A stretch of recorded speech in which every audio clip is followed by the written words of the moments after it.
le RGD aura pour mission de combattre le communautarisme d'abord. Les grandes gueules. Ensuite, le respect des lois et règlements en vigueur dans ce pays. Tous ces conflits que vous connaissez, que nous vivons actuellement, avec des morts, des cortèges de morts, de destruction d'édifices et également de destruction de blessures graves. Alors, tout cela nous amène à quoi? C'est parce que tout simplement, dans l'inobservation des lois et règlements, c'est parce que tout simplement, on ne cherche pas à voir exactement ce que l'Assemblée nationale a pu adopter comme loi dans ce pays et que nous avons tous acté au nom et pour le peuple de Guinée. Bien. Et on se lance dans des conciliabules, dans des compromissions c'est important d'être plus précis. Les grandes gueules. Vous allez à rien plutôt qu'à provoquer une sorte d'instabilité, n'est-ce pas? De manque de confiance, de manque de crédibilité du pays. Parce que un pays qui, fondamentalement, ne fait pas respecter ses lois et règlements. Alors, pas précis. Je suis en train de vous dire exactement quelle est la vision du RGD. Or, c'est vrai que c'est prévu. Vous avez déjà posé vous avez répondu à une question qui n'a pas qui devait être posée. Mais on revient sur le positionnement politique. Aujourd'hui, il y a des sujets de débat comme la CENI, les élections à venir et tout ça, et le fichier électoral. Lorsqu'une question politique va se poser et c'est la question donc que la classe politique se mobilise. C'est la question qu'on se pose tout simplement, c'est de quel côté vous allez agir. Bien sûr. Dans quel camp vous allez donc agir sur la question qui va être posée. Est-ce que vous serez de la mouvance ou est-ce que vous allez agir au sein de l'opposition? Est-ce que vous considérez comme un parti de l'opposition ou bien un parti de la mouvance présidentielle? Voilà, parce que quand on se réfère un petit peu à vos dernières sorties, entre autres sur Africa 24, vous avez notamment commenté l'actualité sur l'installation des PA. Vous avez dit que c'est un recul. Vous avez été ministre de la Défense. Je pense que c'était assez coxé quand même à se dire, ceux qui doutaient que peut-être que j'étais avec le président Condé, ma position est claire. Je sais pas. Bien, d'accord. Ouais. Je vais répondre d'abord à la question de votre collègue. Ouais. Ensuite, je reviendrai à ce type de sujet que je ne vais pas éviter du tout. Bien sûr. N'est-ce pas? Notre positionnement politique. Le RGD se veut un parti social-démocrate qui, tout simplement, essayera de faire en sorte que les moyens... S'il vous plaît, idéologie, vous permettez... Positionnement politique. Vous voulez me mettre à gauche et à droite. C'est le terrain. C'est le terrain qui le dit. C'est le terrain qui le dit. Vous voulez me mettre dans la mouvance ou... Oui, mais c'est le terrain d'opposition. Dans l'opposition. C'est le terrain qui le dit. Au milieu. Le RGD est un parti qui est indépendant. Il n'est lié à aucune classe politique. Le RGD se veut un parti collaborant avec toutes les forces progressistes. C'est pas clair. C'est très clair. Les forces progressistes. Les forces progressistes. C'est très clair. Alors, maître, les forces progressistes. Permettez-moi de poser cette question très rapidement. Oui. Les forces progressistes progressent en fonction de leur ambition. L'opposition républicaine progresse en fonction de son ambition.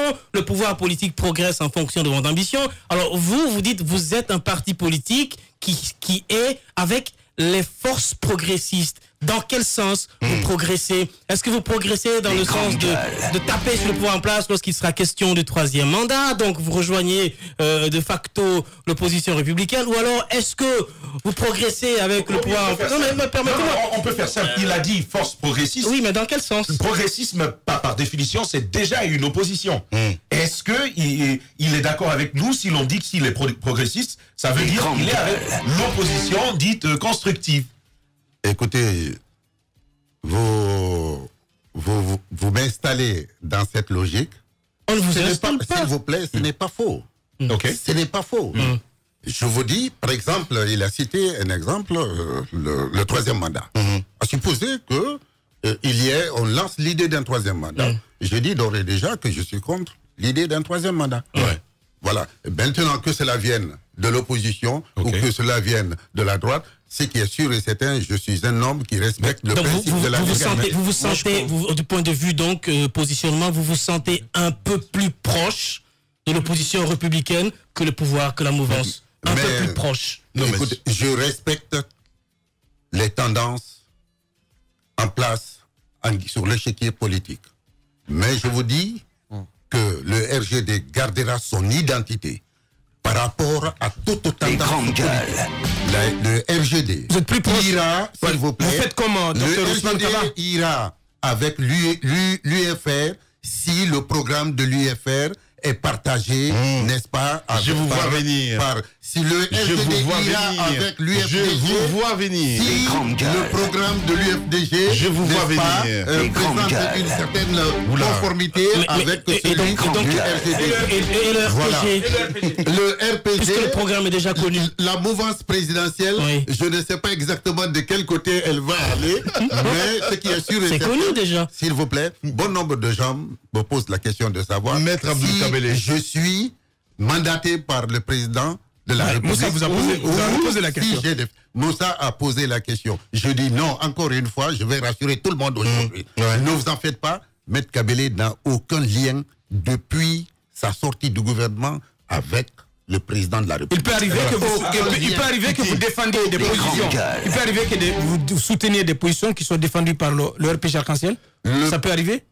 Quelle position, par exemple? Une position quelconque. Est-ce que ça peut arriver que vous soyez en phase avec une position tenue et défendue par le RPG Arc-en-Ciel? La position est conforme au principe de la légalité, si la position est conforme à la constitution guinéenne, n'est-ce pas, que nous devons à tout prix préserver et défendre, si la position, pourquoi ne pas partager? Parce que même les autres acceptent les autres. N'est-ce pas, ce qu'ils disent de l'opposition républicaine, n'est-ce pas, ou non, n'est-ce pas, et tous, à un certain moment, essaient de s'asseoir et de voir exactement comment évoluer. Mais je ne suis dépendant de personne. Le RGD est indépendant, le RGD est en train d'évoluer en toute indépendance. Il n'est à la merci de personne, il n'est manipulé par personne. Cette question très rapidement, puisqu'on est pris par le temps, les collègues veulent parler. Puisque le président de la République est champion dans le jeu de la belote politique, il est champion des allers-retours, il peut arriver qu'il s'assoie dans son fauteuil présidentiel et qu'il vous écoute et qu'il se rende compte, j'ai perdu une valeur, Maître Kabele va prochainement être une menace pour moi, alors je vais mettre une délégation, comme il a l'habitude de le faire, pour le ramener à la maison. Et si vous tendez, par exemple, la main, est-ce que vous la tiendrez avec le RGD dans le sac? Ce que vous dites, je n'ai aucune prétention à... Et s'il le faisait Je n'ai aucune prétention à faire des observations de la sorte. C'est mon rôle de le faire. Oui, vous êtes journaliste. Vous êtes libre de le faire. Mais aujourd'hui, Maître Kabele est indépendant. Il est libre. Il a accepté. C'est un homme d'honneur, un homme d'engagement. Il a accepté la présidence d'un parti parce que des patriotes guinéens lui ont fait une confiance.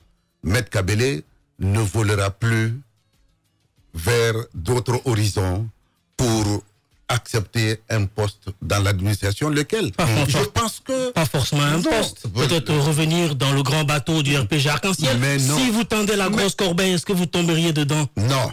Je vous dis non, c'est catégorique. Voilà, non catégorique. Du côté de l'UFR, justement, je vous regarde dans les yeux. C'est important. À vous entendre ce matin, je vois, comment dire, je vais pas dire une ressemblance, mais c'est comme si vous êtes avec Sidia Touré.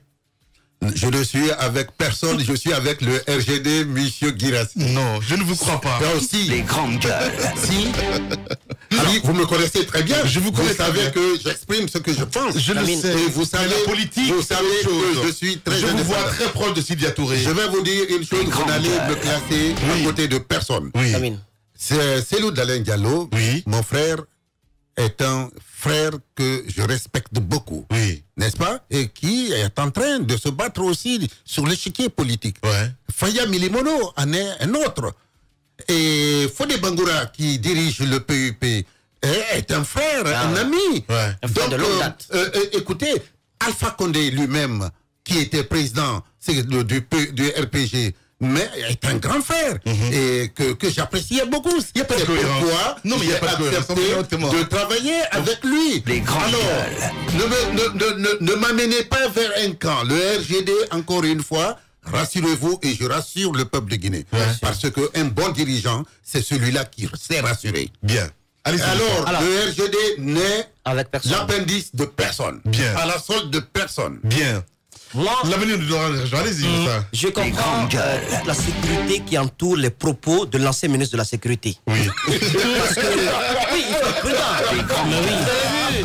Il dit avoir été loyal, fidèle au chef de l'État. Il a quitté le gouvernement, mais cette loyauté et cette fidélité, il ne veut pas du tout violer ces principes-là. C'est pourquoi il ne veut pas aller dans le camp de ceux qui boxent contre le président Alpha Condé. Il ne veut pas non plus prouver au président Alpha Condé qu'il est, tout acquis. Il l'a fait quand même tout acquis. avec l'installation de ces pays. Maintenant, moi, la question que j'aimerais lui poser, c'est allons sur les actes posés par ce gouvernement auquel il appartenait. D'abord, sur la question de la grève dans le système éducatif. Vous avez vu cette paix des braves, entre guillemets, même si je trouve qu'elle est assez fragile. Vous permettrez d'abord, avant d'aller sur cette question, que je vous dise que loyauté pendant l'exercice de ses fonctions, la fidélité pendant n'est que une question de personnalité.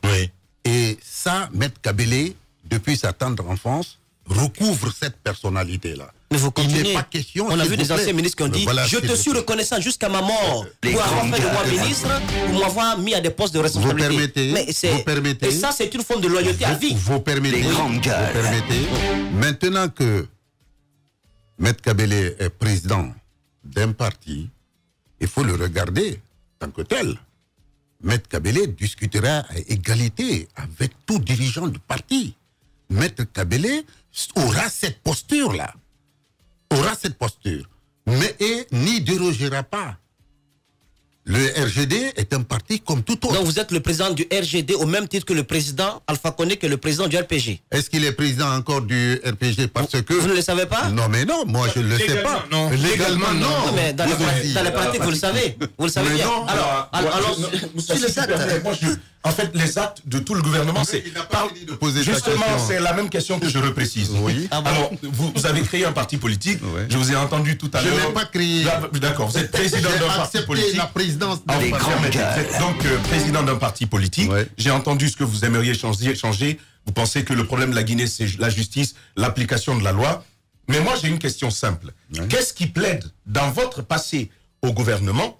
Qu'est-ce qui plaide en faveur d'un éventuel engagement d'un Guinéen comme moi? Pourquoi vous faire confiance? Quand vous avez été ministre de la Sécurité et qu'il y a eu beaucoup de cas de mort ici dans les manifestations de l'opposition, et jusqu'à ce jour, on peine à savoir qui a tiré, qui a fait quoi. Comment vous faire confiance alors que votre passé, il y a à redire là-dessus? Je vous remercie de quand j'étais ministre d'État en charge de la défense et de la sécurité, n'est-ce pas? Avant d'abord d'être à la sécurité, j'étais à la défense. La loi sur le maintien de l'ordre public, j'en réclame la paternité. Mais j'ai donné le soin à mon collègue de la sécurité d'aller discuter et de convaincre les députés à voter cette loi. Pourquoi? Parce qu'il y avait un déficit dans ce domaine pour que désormais les armes conventionnelles, seules les armes conventionnelles soient utilisées à l'occasion des manifestations. Et vous vous souviendrez que pendant cette période, il n'y a pas eu beaucoup de dégâts. Et le seul cas qui s'est posé au niveau de Bambeto, on a interpellé un policier qui a été traduit devant les juridictions.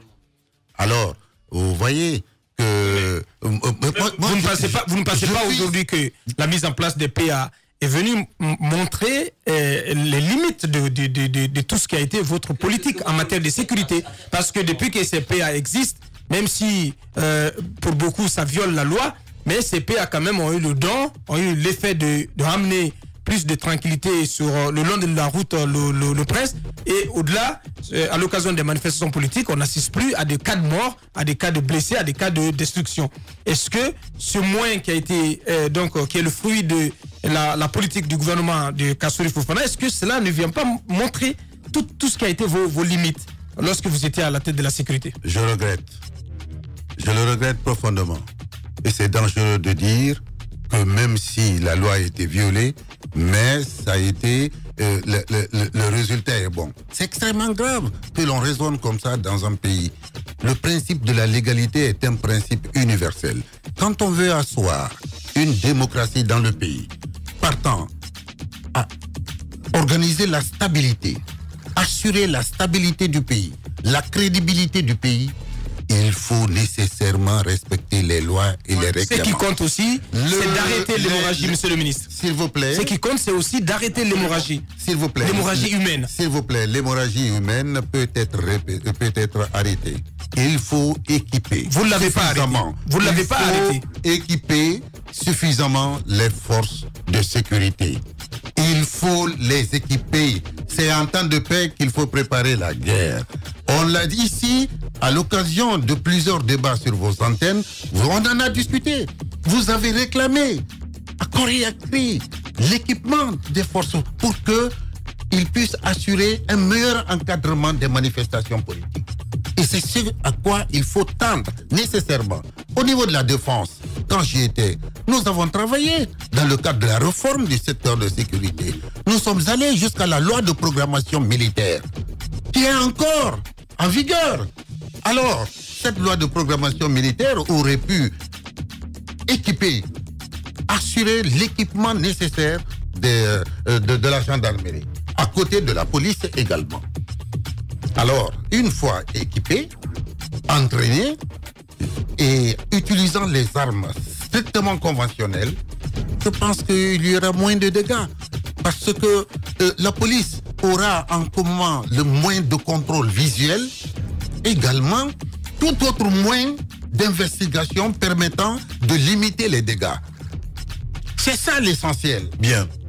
Nous sommes pris par le temps, malheureusement, maître Abdoul Kabele Camara. Merci beaucoup, en tout cas, d'être passé chez les Grandes Gueules ce matin. Et dans quelques secondes, il va être 9h. Merci beaucoup. Merci à vous tous à l'international, mesdames et messieurs. Merci à Mohamed Diaby à la réalisation, à Mahmoudou Kondé du côté de la télé. Demain, on se retrouve pour un autre numéro. Dans un instant, les programmes continuent sur vos différentes antennes.